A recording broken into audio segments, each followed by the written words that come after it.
Take a second and look at the device in your hand right now. Basically, the entire modern world is built around it, right?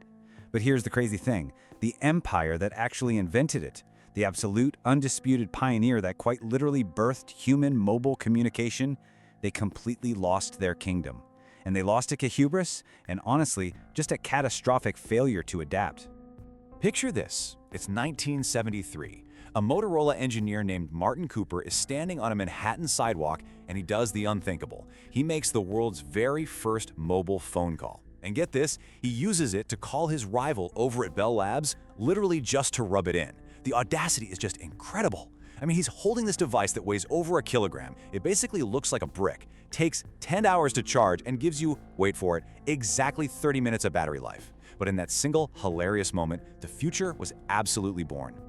Now, Motorola didn't just stumble into this breakthrough by accident. They were locked in this fierce, years-long race against AT&T's Bell Labs. See, AT&T wanted mobile phones to be these bulky, car-based devices, tightly controlled by their own telephone monopoly. But Motorola, they took a completely radical approach. They envisioned a phone for people, not cars. A device so personal that you carry it everywhere you go.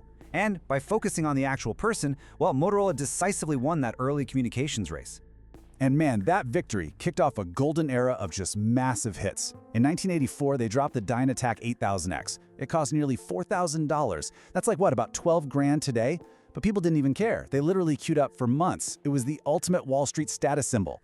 Then, jump to 89, the MicroTAC introduces this impossibly elegant flip phone concept. And by 1996, boom, the StarTAC arrives. It's the first truly pocket-sized phone, and it ends up selling over 60 million units. They were just stacking wins. The StarTAC was, for all intents and purposes, the iPhone of its era.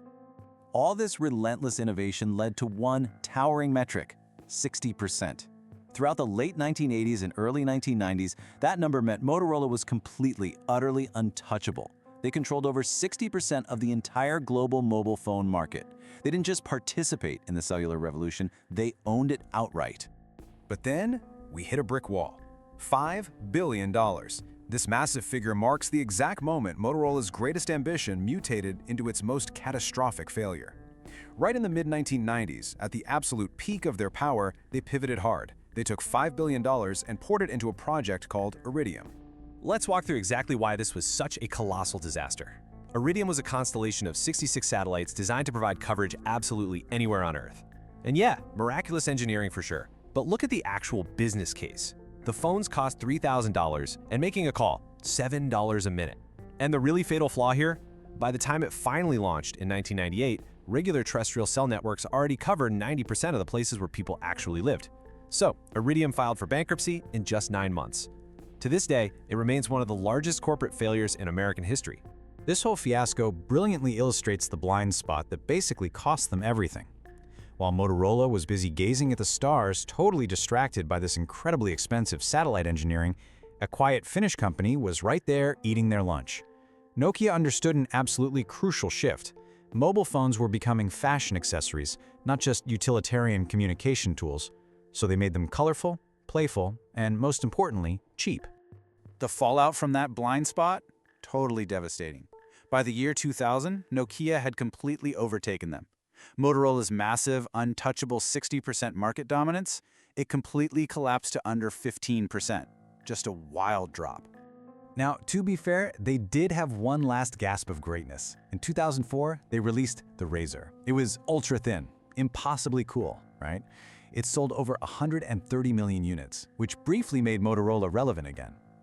But here is the fatal mistake that followed. They kept selling endless, slight variants of this single hit for years. They basically rode the RAZR straight into the ground instead of innovating beyond it. So when the world completely changed overnight in 2007, they were caught totally unprepared. You had Motorola over here, stuck peddling these stagnant flip phones with absolutely no software ecosystem and zero vision for a touchscreen future. And meanwhile, Apple drops the iPhone. They introduced this robust touchscreen platform and completely reinvent the entire category. Apple dealt the final crushing blow.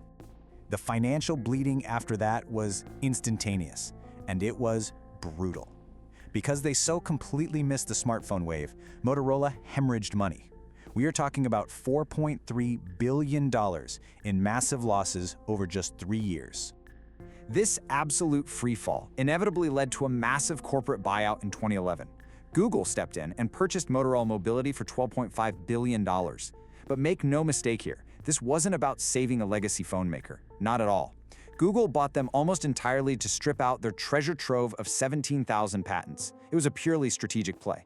Once Google stripped out all those patents and, tried briefly to make the phones work, they just dumped the empty husk of the company to Lenovo in 2014.